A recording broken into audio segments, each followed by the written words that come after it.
Hi, I'm Susan Aplin, and I'm CEO and co-founder of Bambeco.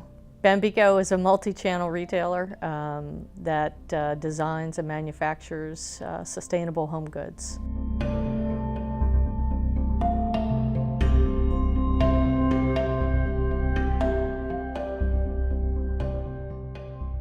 Williams-Sonoma, terrific company to work for and very inspiring from a product perspective. Chuck Williams was an amazing founder of that company and a true champion of the brand.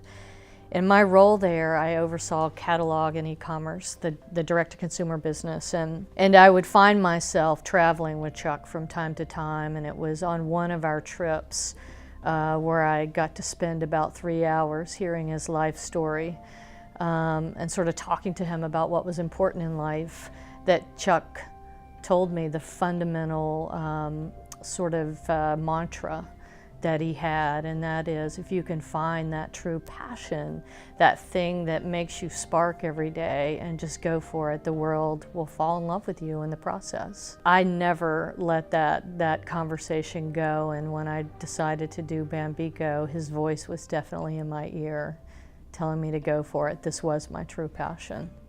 Alaska was just intended to be a trip with 12 people on a tiny boat in Prince William Sound to see, I wanted to see bears and eagles and kayak and hike, and we were going to drink great wine at night, and that's all it was supposed to be. And when I got to Alaska, I was literally blown away.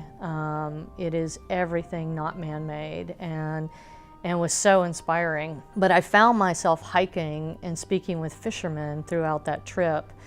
And these fishermen were telling us stories about sea level rise and showing us the rise. And we were watching these glaciers calve off, huge, multi-story building sized glaciers calving off, and talking about why it was breaking off and why was sea level rise occurring. And at night, it doesn't get dark in Alaska in the summer, and I was having these moments really pondering that whole trip. Wow, do we really impact our planet this way, and are we causing this? And it wasn't on my radar before I went to Alaska. And I would say, as I returned to Washington, D.C., I never got it out of my system. I was completely affected. I lived in San Francisco before, and I used to say that I left my heart in San Francisco, and I truly love that town. But in this case, I left my heart on a glacier in Alaska. Returning back to Washington, D.C., I just couldn't get it out of my system. I went back to my job. I happened to be with a startup at the time, a company called Bill Me Later, that we later sold to PayPal. Terrific company, and I kept asking the question, how are we impacting, and are we impacting the planet? And I decided to go online and do a carbon footprint calculator. And you can answer 10, 20 questions, and it baselines you against your neighbors, the other people in the state, and people across the country, and you can very quickly understand what your footprint is. And if you're interested, you can make some simple changes every week and watch your footprint get lower and lower and lower. And it became the biggest game for me. I was just changing my commuting habits, cleaning supplies, looking at toxicity in my home, how I used energy, just all those sort of easy changes to make. And I got to a point where I thought, well, I should be able to extend these values beyond cleaning supplies and buy home goods.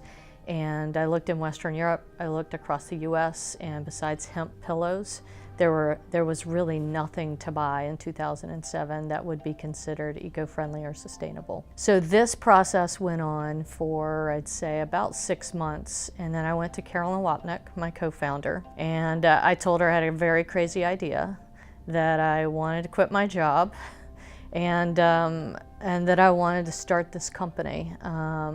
And that I thought that there would be a business opportunity. So I had already started working on the business plan at this point. And then I hired a company called McMillan Doolittle in Chicago to do a consumer research for me, just to validate that I didn't have a crazy notion by myself.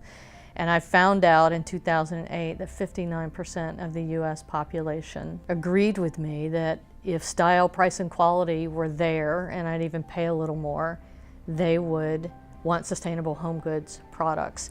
And 61% of the population of that survey polled, retailers are not providing these to me, and I'm frustrated. And at that point, I knew that there was a sizable piece of the market, even in a bad economy, that wanted these products.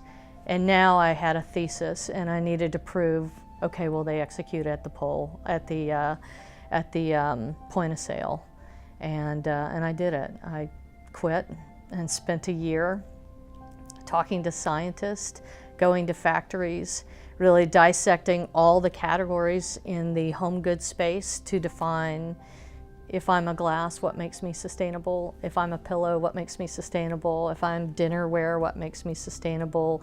And what's the difference between earthenware and stoneware and porcelain? And how do you move that spectrum? And there really is never a perfect product. So can we do this? And that's what I spent the year doing, building the first ever life cycle model for the home goods industry.